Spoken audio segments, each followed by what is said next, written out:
Hey, how you doing? My name is Ebony Jones. I am the head tennis coach at Coppin State University, and we are here for this great Ace in Place Wednesday. And I'm here with Shariah. I am a student athlete playing tennis at Coppin State University. All right, so today we're going to continue the conversation that we had with Tina a couple weeks ago about the great book that we read that is titled We're Going to Be Okay. And it was written by Dr. Leigh-Ann Webb and Dr. Ebony Jade Hilton. And it gave great resources on how to prevent the spread of the virus and also how to stay safe. And also had some great activities for us to do in connection with the book. So there's a list at the bottom that we can work on together about creating I get to do lists. So I know since we've been at home, there's a lot of things that we can't do. What's some things that are obvious that maybe people are just starting to do that we haven't been able to do for a while? Go to arcades. That's something that I used to like to do, Dave and Buster's. And that's something that we're not allowed to do that. I think it's just now beginning to open back up. Yeah, and then people are starting to play tennis again. Oh, yes, people are starting to do that. So people are starting to play tennis. And then, we've been home and we're focusing on like not being able to see our friends. I know a lot of us, we're far away.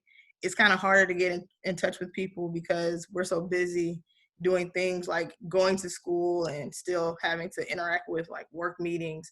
So I know like the lack of interacting with friends is hard. And every day it seems like it's another thing that I can't do.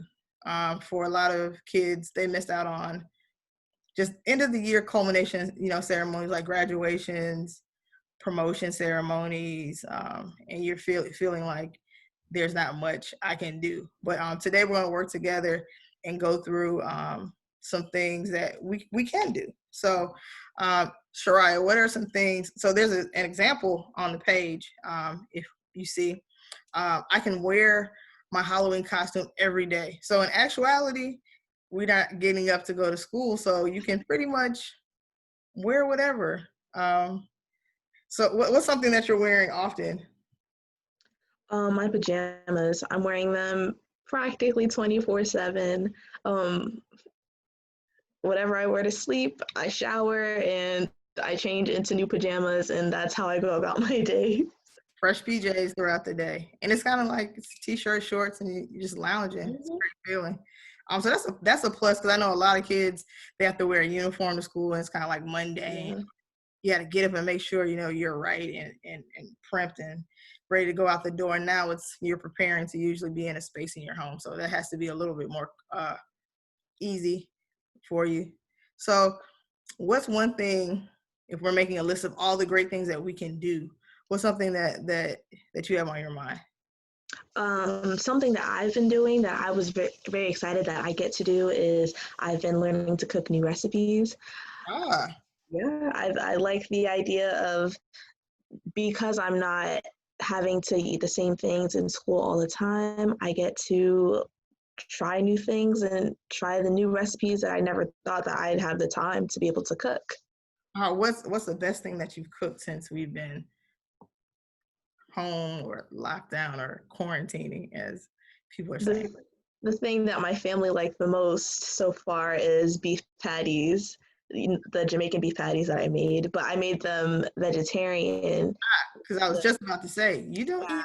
Because I'm a pescatarian, I don't eat meat, so I made it with the Beyond Meat, the fake meat, and my family is usually not really into that, but they really enjoyed it. So that's what I think is the best recipe I've made so far. Okay, cool. Awesome. I've been reading a lot. I've been reading fiction,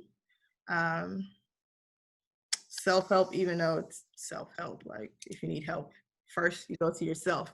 So yeah. I'm reading a James Baldwin novel, but this is definitely a good time if you wanted to spend some time and learn a new skill and read a book. So what have you read anything outside of the classwork and stuff?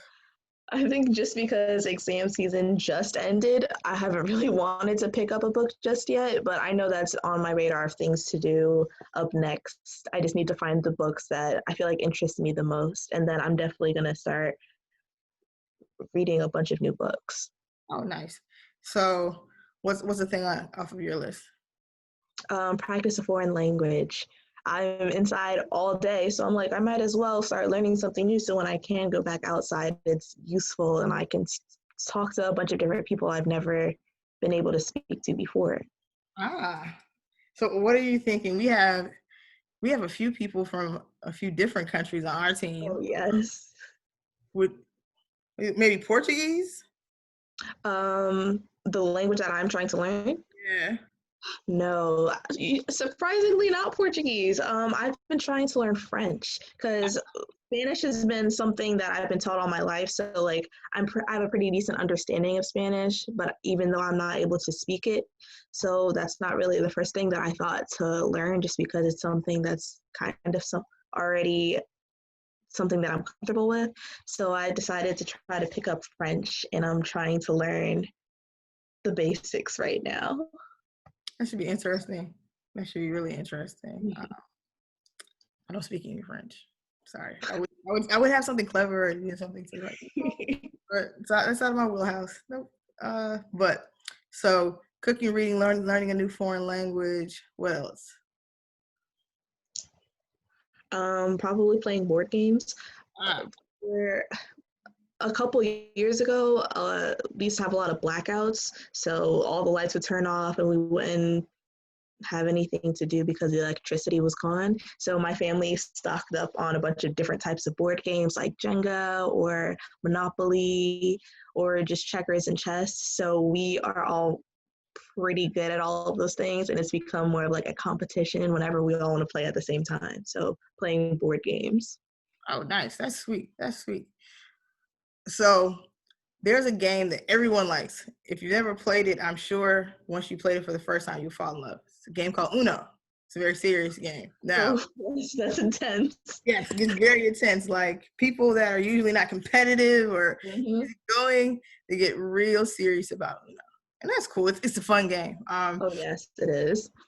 One thing I've learned within this time is there's different variations to Uno. So I would encourage anybody out there, explore the other ways. Like it might not be how you flow and you rock with the Uno, but I'm promising you it will be fun. It will be interesting. It will be a challenge. It will be funny. It will be fun. It'll be a good time. Other variations of Uno, you have to try it out. I think the best thing was me learning Uno like at home and then going off to school and learning their way of playing Uno and like adjusting to that and playing that pretty regularly, because in college you have a lot of Uno matches, and then coming back home and like teaching my family the new Uno that I yes. and teaching them how to play it that way and having a new way to compete against each other. Yes, awesome. So we talked about cooking, reading, playing board games. I would say one thing that's really like important about staying home and trying to stay healthy and figure out the things that we can do to really harp on the fact that when we're practicing social distancing and being safe, that's what we can do. That's, we can't save the world essentially, but with making sure we're only going out when we necessarily have to, in keeping space and wearing a mask to help the cut of catching and actually transmitting this virus is something that we really need to stay focused on. I know in different parts of the world and across the country, things are opening up, but people are still getting sick and still being affected. So we still have to be vigilant in our efforts. So first things first, we can do is keep this change by staying at home and being safe. Yeah, and the goal is to just do your part, even if it's something as small as staying at home and making sure you're not helping anyone else get sick, even if you don't feel like you are. Staying home is really just the best way you can prevent anything from getting worse. Yeah, definitely. Now I want to double, triple, quadruple all the way back to cook. And it's a special thing because when you're home, you control what you can cook. So like in a perfect world, like you could have pancakes for dinner. I've done that before. Breakfast for dinner is a classic. It should definitely come back. It should definitely come back. You could, I'm only saying this for people that are adults and can take care of themselves. If you're a kid, this probably won't work for you, but you could probably have like a cookie for breakfast, like maybe like a small bowl of, no, we don't want a small bowl of ice cream in the morning because it's way too much sugar, but you have the control to be creative with the things that you have and just be wild, like, and have find the fun in the simple things that you do. Yeah.